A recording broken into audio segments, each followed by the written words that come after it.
नमस्कार दोस्तों, स्वागत है फिर से हमारे चैनल पे। आज के वीडियो में हम लोग अफ्रीका महाद्वीप के बारे में डिस्कस करेंगे। इससे पहले हम लोग पहले महाद्वीप एशिया के बारे में बहुत अच्छे से स्टडी किए, जिसमें आप लोग अगर एशिया महाद्वीप के बारे में जानकारी हासिल करना चाहते हैं तो प्लेलिस्ट में जाइए और एशिया महाद्वीप के 2-3 वीडियो पड़े हुए हैं, उन सभी वीडियो को देखिए। आपको एशिया महाद्वीप के बारे में काफी कुछ भौगोलिक जानकारी प्राप्त हो जाएगी। तो आज हम लोग अपने विश्व भूगोल के क्रम में दूसरा महाद्वीप लेकर के आए हैं, अफ्रीका महाद्वीप। अफ्रीका महाद्वीप के बारे में कुछ खास और रोचक जानकारियां जो हम इस वीडियो में आपको देने वाले हैं, तो तैयार हो जाइए और हाँ, वीडियो को अंत तक देखिएगा। और आपके जितने भी ग्रुप्स हैं, WhatsApp group, Facebook group, status, सब पे इस हमारे वीडियो को शेयर करिए ताकि ज्यादा से ज्यादा लोगों तक पहुंच सके। क्योंकि आपको पता है कि आज के समय में लगभग हर उन विद्यार्थियों को जरूरत है इस तरह के विषय की तैयारी की जो कॉम्पिटिटिव परीक्षा की तैयारी कर रहे हैं या जो भूगोल विषय में रुचि रखते हैं, उन तक यह वीडियो पहुंचाइए। और मुझे भी जो है मेरे चैनल को मुझे पॉपुलर कीजिए। तो आइए शुरू करते हैं। अफ्रीका महाद्वीप, जैसा आप बोर्ड पर देख सकते हैं, आपके सामने बना हुआ है। अफ्रीका महाद्वीप की बात की जाए तो यह आकार में दूसरा सबसे बड़ा महाद्वीप है। इसे एक और नाम से जाना जाता है, अंध महाद्वीप। अफ्रीका महाद्वीप को एक और नाम दिया गया है, अंध महाद्वीप। इसके कुल क्षेत्रफल की बात की जाए तो कुल क्षेत्रफल है 3.03 करोड़ किलोमीटर स्क्वायर। इसमें कुल देशों की संख्या देखी जाए तो कुल देश 54 देश हैं। हमने पहले भी बताया था और फिर से बता रहे हैं कि दुनिया में सर्वाधिक देशों वाला महाद्वीप अफ्रीका महाद्वीप है। अफ्रीका महाद्वीप में कुल 54 देश पाए जाते हैं। अफ्रीका महाद्वीप के चारों दिशाओं में कौन सी जल राशियां हैं, उन पर एक नजर देख लिया जाए तो अफ्रीका महाद्वीप के पश्चिम में देखा जाए तो अटलांटिक महासागर जल राशि पड़ती है। और भूमिखंड देखा जाए तो अफ्रीका महाद्वीप के पश्चिम में दक्षिणी अमेरिका महाद्वीप पड़ता है। अफ्रीका महाद्वीप की दक्षिण में देखा जाए तो दक्षिण में अटलांटिक महासागर और हिंद महासागर जो है देखने को मिलते हैं। और अगर भूमिखंड की बात की जाए तो दक्षिण में अंटार्कटिका महाद्वीप मौजूद है। अफ्रीका महाद्वीप के पूर्वी हिस्से में देखा जाए तो अफ्रीका महाद्वीप के पूर्वी हिस्से में लाल सागर, हिंद महासागर जल राशि उपस्थित है। और भूमिखंड की बात की जाए तो अफ्रीका महाद्वीप के पूर्व में ऑस्ट्रेलिया महाद्वीप पड़ता है और उत्तर पूर्व में एशिया महाद्वीप स्थित है। वहीं अफ्रीका महाद्वीप के उत्तर में देखा जाए तो उत्तर में भूमध्य सागर जल राशि है और भूमिखंड की बात की जाए तो यूरोप महाद्वीप है।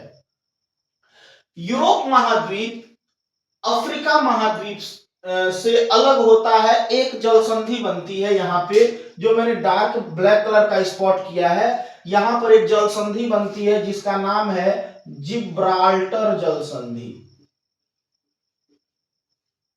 जिब्राल्टर जल संधि। जिब्राल्टर जल संधि अफ्रीका महाद्वीप को यूरोप महाद्वीप से अलग करता है एवं अटलांटिक महासागर एवं भूमध्य सागर के पानी को जोड़ता है।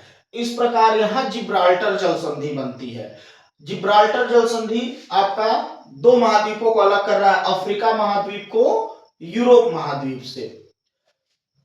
इसके बाद आप यहां पर एक ब्लैक कलर का स्पॉट देख सकते हैं।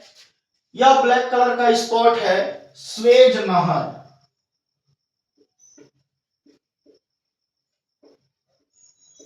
इसे स्वेज जल संधि भी कहते हैं। स्वेज जल संधि अफ्रीका महाद्वीप को एशिया महाद्वीप से अलग करता है तथा भूमध्य सागर को लाल सागर से जोड़ता है। स्वेज नहर कृत्रिम रूप से बना हुआ नहीं है, बल्कि इसे फ्रांसीसियों के द्वारा बनाया गया था ताकि वह अपने यूरोप से भारत तक आने की दूरी को कम कर सके, क्योंकि उन्हें यूरोप से चल के ये पूरा अफ्रीका महाद्वीप पार करते हुए तब उन्हें भारत पहुंचना पड़ता था। इस वजह से यहाँ पर एक नहर बना दिया गया जिससे इतना दूरी कम हो गया और ये भूमध्य सागर, लाल सागर होते हुए वह भारत तक आसानी से पहुंच जाते थे। उसके बाद आप नीचे आते हैं तो देख सकते हैं अफ्रीका महाद्वीप के पूर्व दिशा में एक द्वीप है, मेडागास्कर द्वीप। मेडागास्कर द्वीप अफ्रीका महाद्वीप का भी सबसे बड़ा द्वीप है, और दूसरी बात हिंद महासागर में उपस्थित सबसे बड़ा द्वीप जो है आपका मेडागास्कर माना जाता है। मेडागास्कर और अफ्रीका महाद्वीप के बीच में यह जो जलराशि या जगह दिख रहा है, यहाँ एक चैनल का निर्माण होता है जिसका नाम है मोजाम्बिक चैनल। यहाँ पर एक चैनल बनता है मोजाम्बिक। मोजाम्बिक जल संधि नहीं बल्कि चैनल है। हमने आपको पिछले वीडियो में जल संधि और चैनल के बारे में अंतर समझाया था, फिर भी बता दे रहे हैं हम। जल संधि में क्या होता है, दो भूमिखंड अलग होते हैं एवं दो भिन्न भिन्न जल राशियां जुड़ती हैं, वहां जल संधि बनता है। किंतु चैनल में दो भूमिखंड तो अलग होते हैं किंतु दो भिन्न भिन्न जल राशियां आपस में नहीं मिलती हैं। तो इस प्रकार देखिए, यहां पर देखिए जिब्राल्टर जल संधि या स्वेज जल संधि, इन दोनों जगह पर दो भूमिखंड अलग हो रहे हैं और दो भिन्न भिन्न जल राशियां मिल रही हैं। किंतु यहाँ पर दो भूमिखंड तो अलग हो रहे हैं किंतु दो जल राशियां नहीं मिल रही हैं। इस वजह से यहाँ पर चैनल का निर्माण होता है जिसका नाम है मोजाम्बिक चैनल। उसके बाद अफ्रीका का ये जो सबसे नीचे वाला बिंदु है, इसे केप ऑफ गुड होप कहा जाता है। केप ऑफ गुड होप, आशा अंतरीप हिंदी में बोलते हैं। तो यह अफ्रीका महाद्वीप के चारों दिशाओं में मौजूद जलराशियों एवं भूमिखंडों की जानकारी मैंने दी आपको। अगली बात, अफ्रीका महाद्वीप को खास बनाता है इससे गुजरने वाली अक्षांश और देशांतर रेखाएं। अफ्रीका महाद्वीप एकमात्र ऐसा महाद्वीप है जिससे तीन प्रमुख अक्षांश रेखाएं गुजरती हैं।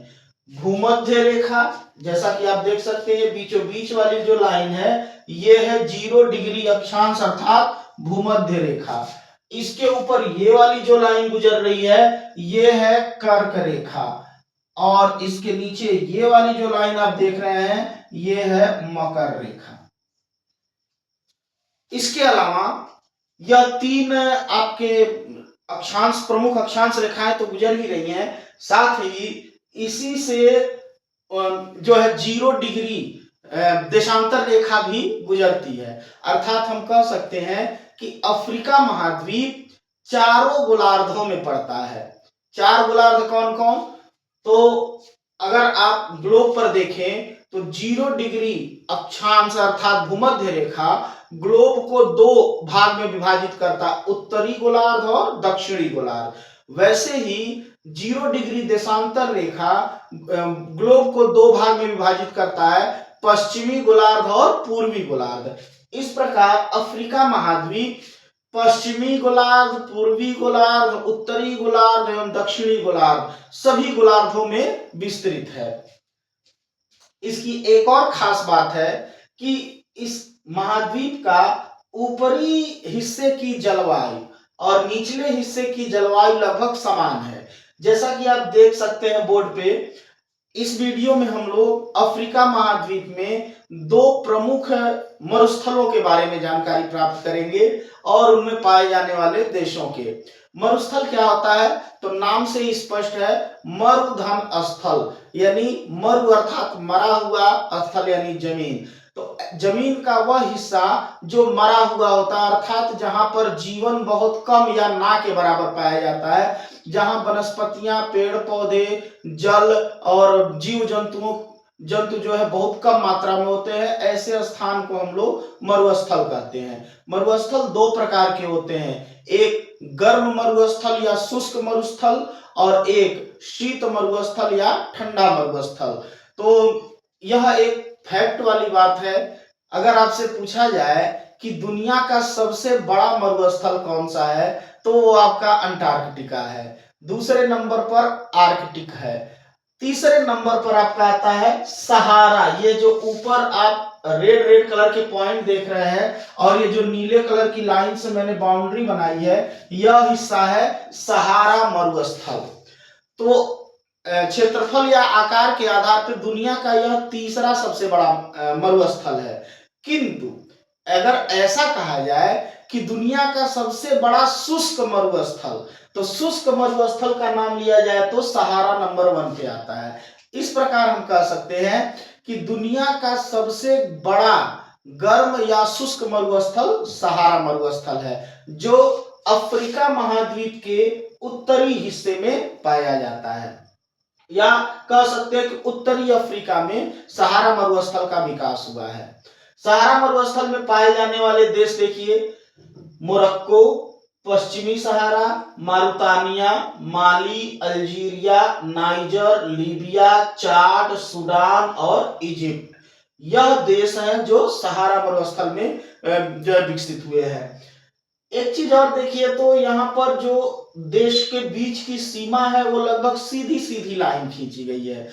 क्यों सीधी लाइन है? क्योंकि यह पूरा मरुस्थल एरिया है, तो यहाँ पर बीच में कोई रुकावट वाली चीज है नहीं, किसी का घर नहीं है, किसी की जमीन नहीं है, कोई अन्य बिल्डिंग या सड़क नहीं है। इस वजह से यहाँ पर सीधे सीधे बाउंड्री लाइन पाई जाती है। तो यह भी एक फैक्ट है कि किस देश में जो है देश की सीमा रेखा एकदम सीधी पाई जाती है, तो वो आपका है अफ्रीका महाद्वीप का सहारा मरुस्थल क्षेत्र। अच्छा, एक और चीज देखिए, यह सहारा मरुस्थल मैंने बीच में एक और लाइन बनाया है, तो इसके ऊपर यह जो हिस्सा है यह पूरी तरह से शुष्क है, पूरी तरह से सूखा हुआ है, जो पूरी तरह से रेगिस्तान में परिवर्तित है। किंतु इसके नीचे का यह वाला जो हिस्सा है यह भी रेगिस्तान ही है, किंतु अभी यह पूर्ण रूप से रेगिस्तान नहीं बना है। यह रेगिस्तान के प्रभाव से धीरे धीरे रेगिस्तान का विस्तार हो रहा है। यह हिस्सा साहिल के नाम से जाना जाता है। साहिल क्षेत्र है जो सहारा से प्रभावित है। इस प्रकार अफ्रीका महाद्वीप के उत्तरी हिस्से में सहारा मरुस्थल का विकास हुआ, ये सहारा मरुस्थल है। ऐसे ही अफ्रीका महाद्वीप के दक्षिण में आते हैं, तो दक्षिण में यह देख सकते हैं आप, मैंने यहां भी एक मरुस्थल का लोकेशन दिखाया है। इसका नाम है कालाहारी मरुस्थल। कालाहारी, और ये है सहारा मरुस्थल। इस प्रकार जो है अफ्रीका महाद्वीप में दो मरुस्थल पाए जाते हैं, उत्तरी हिस्से में भी मरुस्थल है और दक्षिणी हिस्से में भी मरुस्थल है। तो दक्षिणी हिस्से में कालाहारी मरुस्थल 3 देशों में विकसित है, नामीबिया, बोत्सवाना और दक्षिण अफ्रीका। इस प्रकार मैंने आज के वीडियो में अफ्रीका महाद्वीप के मरुस्थलों के बारे में जानकारी दी आपको। अगले वीडियो में हम लोग अफ्रीका महाद्वीप के अन्य भौगोलिक संरचनाओं के बारे में अध्ययन करेंगे। आशा करते हैं वीडियो आपको अच्छा लगा होगा, जानकारी मिली होगी। तो फिर वही बात, रोज की तरह वीडियो को लाइक, शेयर और कमेंट करें, चैनल को सब्सक्राइब करें। धन्यवाद।